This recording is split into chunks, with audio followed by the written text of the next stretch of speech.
اللہ رب العزت نے قرآن کریم فرقان حکیم میں جا باجا مقامات پر ارشاد فرمایا ہے، کیا انسان تجھے اس جہان کو چھوڑ کر میری بارگاہ میں حاضر ہونا ہے؟ کہیں خدا فرماتا ہے کل نفس ذائقۃ الموت، ہر نفس نے موت کا ذائقہ چکھنا ہے۔ وَإِنَّمَا تُوَفُّونَ أُجُورَكُمْ يَوْمَ الْقِيَامَةِ، تمہیں قیامت کے دن پورے کا پورا جو صلہ ہے وہ عطا کر دیا جائے گا۔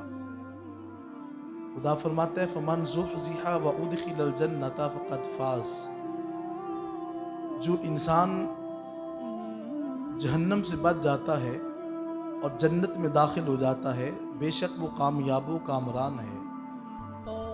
وَمَا الْحَيَاةُ الدُّنْيَا إِلَّا مَتَاعُ الْغُرُورِ، خدا فرماتا ہے کہ دنیا کا سامان سوائے دھوکے کے کچھ بھی نہیں ہے۔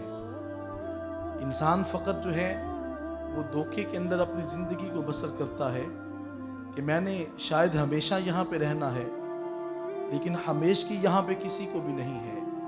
وزراء آئے، بادشاہ آئے، بڑے بڑے حکمران آئے جا چکے ہیں، بڑے بڑے اہل تصوف صوفیاء، حتیٰ کہ انبیاء کرام جو ہیں وہ بھی اس جہاں سے جا چکے ہیں، لیکن زندگی اور موت کے اندر بہت زیادہ فرق ہوتا ہے۔ بہت سے وہ لوگ ہیں وہ قبروں میں جانے کے بعد مٹی بن جاتے ہیں، لیکن بہت سے وہ لوگ ہیں جن کے بارے میں آقا علیہ الصلوۃ والسلام نے ارشاد فرمایا ہے کہ ان اللہ تعالی حرم علی ان تأکل اجساد الانبیاء، خدا فرماتے ہیں کہ اس جہاں کی زمین کے اوپر اللہ نے حرام کیا ہے کہ وہ انبیاء کرام کے جسموں کو کھائے۔ مٹی جو ہے وہ انبیاء کرام کے جسم کو نہیں کھاتی۔ حضرت شیخ عبدالحق محدث دہلوی علیہ رحمہ فرماتے ہیں کہ یہاں تک بھی آقا علیہ الصلوۃ والسلام نے فرمایا کہ وہ انسان جو اس جہان کے اندر اللہ کی حمد کا پرچم بلند کرتا ہے، یعنی اذان دیتا ہے، تو فرمایا اذان دینے والا جو مؤذن ہے اس کے جسم پر بھی جو ہے وہ قبر کی مٹی حرام ہوتی ہے، اس کے جسم کو قبر کی مٹی کبھی نہیں کھائے گی۔ یار ایک مؤذن جس نے اذان دی ہے اس کا مقام اتنا ہے، تو آپ سمجھے پھر امام کا مقام کتنا اونچا ہوگا۔ اگر مقام امام کا اتنا عرفہ و اعلیٰ ہے تو اس ہستی کا جو ہے وہ مقام جانے کہ جس کو خدا نے مقام تصوف سے سرفراز کیا ہوگا۔ آقا علیہ الصلوۃ والسلام کے غلام گزرے ہیں جن کا نام حضرت محمد بن سلیمان جزولی علیہ رحمہ ہے۔ یہ وہ ہستی ہیں جو صاحب دلائل الخیرات ہیں۔ اب میں اس کی طرف نہیں جانا چاہتا کہ آپ کو یہ مقام حاصل کیسے ہوا، صرف میں اشارتاً آپ کو یہ بات سمجھانا چاہتا ہوں۔ حضرت خواجہ محمد بن سلیمان جزولی علیہ رحمہ، آپ کا مقام بڑا عرفہ و اعلیٰ ہے، اور یہ صاحب دلائل الخیرات ہے۔ انہوں نے دلائل الخیرات کا وظیفہ مرتب کیا ہے، اور آپ کے شیخ طریقت حضور قبلہ عالم شہنشاہ طریقت میاں محمد جی سرکار علیہ رحمہ، آپ کے بارے میں قبلہ پیر صاحب فرماتے ہیں کہ دلائل الخیرات کے آپ حافظ تھے۔ قرآن کے حافظ بڑے ملتے ہیں لیکن درود و سلام کے حافظ بڑے کم ملتے ہیں۔ آپ دلائل الخیرات کے حافظ تھے، آپ زبانی اس کو تلاوت کیا کرتے تھے۔ جو میں بات آپ کو سمجھانا چاہتا ہوں کہ وہ یہ ہے، حضرت محمد بن سلیمان جزولی علیہ رحمہ، آپ کی قبر کشائی کی گئی اور 77 برس کے بعد آپ کی قبر کھولی گئی۔ 77 سال بیت جانے کے بعد ان کی قبر کھولی جاتی ہے۔ تو جب ان کی قبر کو کھولا گیا تو شخص لکھتا ہے کہ جب میں نے ان کی رخسار کے اوپر ہاتھ رکھا تھا تو ان کی رخسار ایسے نرم و نازک تھی کہ جیسے اس کے اندر خون کی روانی ہے، خون بہہ رہا ہے، جسم سلامت ہے۔ تو فرمایا کہ ان کے جسم کو خدا نے یہ اس لیے مقام دیا تھا کہ وہ آقا علیہ الصلوۃ والسلام پر فقط درود و سلام پڑھا کرتے تھے۔ اس کی برکات اتنی ہیں، اس کی نوادسات اتنی ہیں۔ حضرت شیخ ابو حفص سمرقندی علیہ رحمہ اس بات کو نقل فرماتے ہیں۔ آپ فرماتے ہیں امام ابو زرعہ رحمۃ اللہ تعالی علیہ، آپ کا وصال ہوتا ہے۔ تو جب آپ کا وصال ہوا تو وصال ہونے کے بعد ایک شخص کو وہ خواب میں زیارت کرواتے ہیں۔ تو خواب کے اندر زیارت ہوئی تو امام ابو زرعہ کو وہ شخص دیکھتا ہے کہ وہ فرشتوں کی امامت کروا رہا ہے۔ امام ابو زرعہ جو ہیں وہ فرشتوں کی امامت کروا رہے ہیں۔ حضرت شیخ ابو حفص فرماتے ہیں میں نے پوچھا ابو زرعہ یہ خدا نے آپ کو مقام کیسے دیا تھا؟ تو ابو زرعہ محدث تھے، حدیث کو بیان کیا کرتے تھے۔ آپ نے دیکھا ہوگا کہ کبھی کبھی ایسے ہوتا ہے کہ ہم احادیث کو لکھتے ہیں، آقا علیہ الصلوۃ والسلام کا نام نامی اس میں گرامی آ جاتا ہے، تو بندے بڑی بے رخی کا اظہار کرتے ہیں۔ بعض تو وہ ہیں جو درود و سلام پڑھتے ہیں، اور کبھی آپ نے دیکھا ہوگا کاغذ کے اوپر صرف سواد لکھا ہوتا ہے، سواد، اور کبھی سواد لام عین میم لکھا ہوتا ہے۔ علماء فرماتے ہیں یہ ناجائز ہے۔ جب آپ نے آقا علیہ الصلوۃ والسلام پر درود لکھنا ہے یا پڑھنا ہے تو اتنی بے رخی حضور کی بارگاہ میں، جب حضور کا نام آ جائے تو پھر جو ہے سینے سے آواز نکلے، صلی اللہ کبھی ایسا نہ کیا کرے اپنے کاغذ کے اوپر۔ بلکہ میں نے ایک محدث کا قول پڑھا ہے، وہ لکھتے ہیں کہ کسی کاغذ کے اوپر آقا علیہ الصلوۃ والسلام کے نام نامی اس میں گرامی کے ساتھ جب تک درود و سلام لکھا رہتا ہے تو جو لکھنے والا ہے جب تک وہ زندہ رہے گا اس پر خدا کی رحمتوں کا نزول ہوتا رہے گا۔ اتنا بڑا انعام، اتنا بڑا مقام، اتنا بڑا فیض، اور ہم اس کو ایسے ہی ہاتھوں سے گنوا دیتے ہیں۔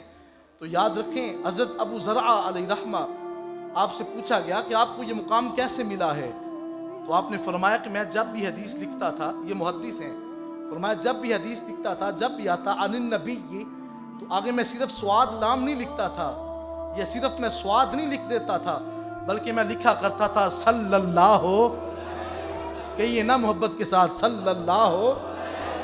فرماتے ہیں کہ میں حضور پر درود پورا لکھتا تھا۔ اب اس کو آپ نے سارے بچوں تک یہ پیغام پہنچانا ہے کہ جو بھی بچہ حضور علیہ الصلوۃ والسلام کا نام لکھتا ہے پھر اس کاغذ کو محفوظ کریں کہ وہ زمین کے اوپر نہ گرے، اس کو اتنا محفوظ کریں۔ بلکہ حضور کی بلالب محدث اعلیٰ ہیبت پوری علیہ رحمہ آپ کے بارے میں قرآن مرید بتاتے ہیں کہ جب آپ کی زندگی کے آخری ایام تھے، ہاتھ جو تھے ان کے اندر طاقت کم ہو چکی تھی، آپ قلم اور کاغذ دیکھ کر اپنے مالک کا نام اللہ لکھتے اور دوسری جانب لکھتے محمد الرسول اللہ، سب کہیے صلی اللہ، پھر اس کے اوپر آپ رنگ برتے۔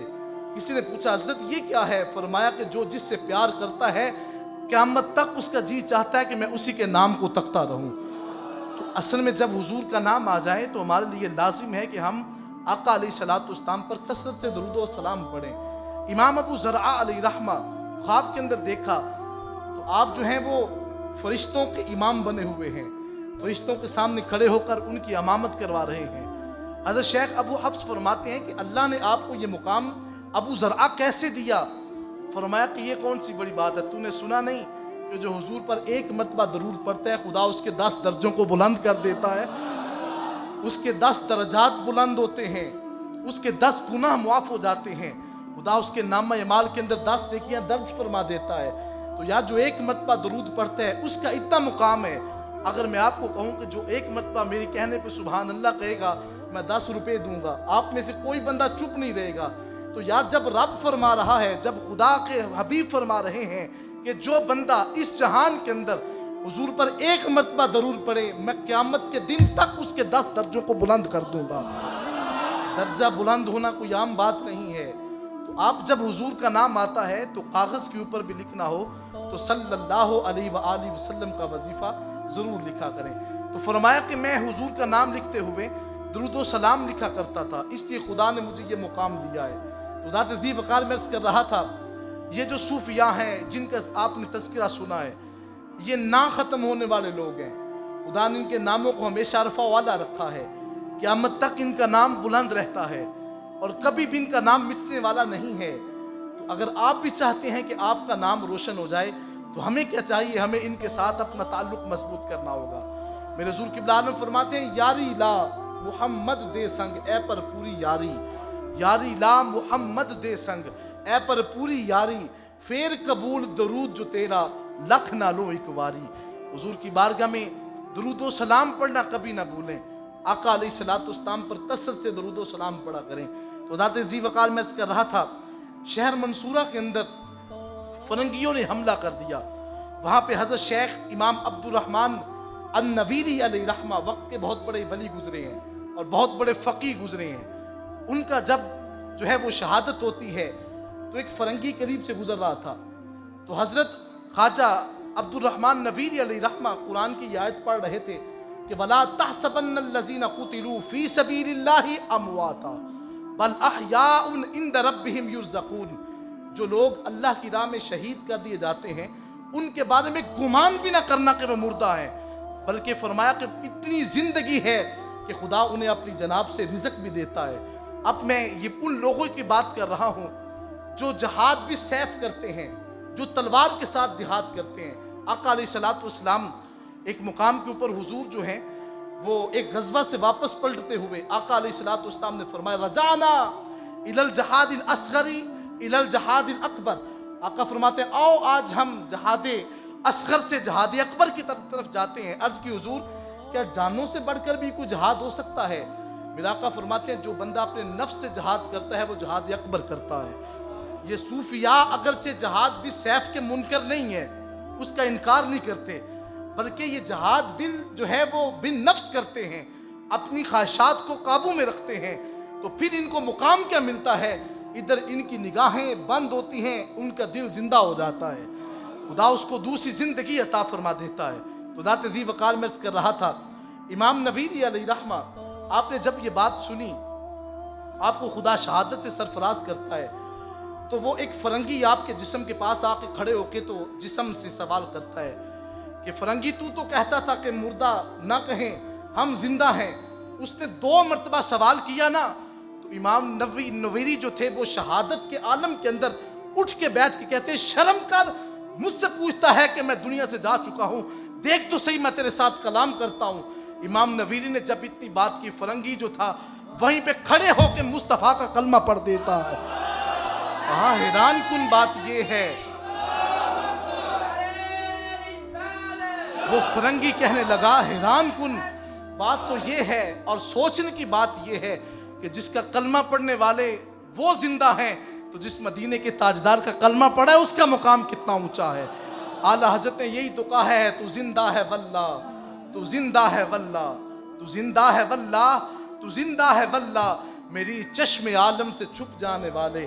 خدا تعالی ہمیں حقیقی معنی میں آقا علیہ الصلوۃ والسلام اور خدا کے جو خاص بندے ہیں ان سے خدا ہمیں اپنا قلبی تعلق مضبوط رکھنے کی توفیق عطا فرمائے۔ وآخر دعوانا ان الحمدللہ رب العالمین۔